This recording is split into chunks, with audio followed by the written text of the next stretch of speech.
अवमान प्रकरणात काँग्रेस फुडारी राहुल गांधीचे शिक्षेत स्थगिती दिवपाच्या न्यायालयाच्या निर्णयाक अर्दोंचो आमदार कार्लोस फरेरान येवकार दिला। न्यायालयाचो हो निवाडो म्हळ्यार जैताचे दिशेन पयलें पावल आशिल्ल्याचें फरेरा सांगता। आता राहुल गांधीच्या आव्हान याचिकेचेर सुनावणी जातली। शिक्षेक स्थगिती दिवपाचे याचिकेचेर न्यायालयान योग्य तो निवाडो दितले असो विश्वास कार्लोसान उक्तायला। The news that our leader Rahul Gandhi has got a suspension of his sentence is the first step in victory which we see coming ahead, even to clear his name and get him acquitted.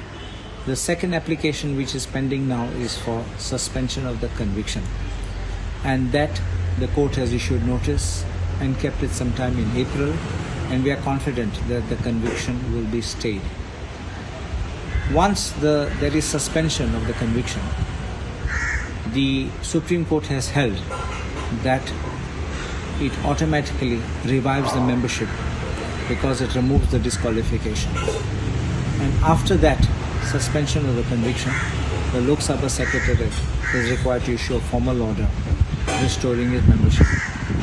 We are glad that things are moving in the right direction. It is a very clear sign that the BJP is scared of our tall leader Rahul Gandhi, and they seem to be focusing attack only on him at a time when he is uniting the nation, and they are trying to divide and fragment our nation for their own political gains.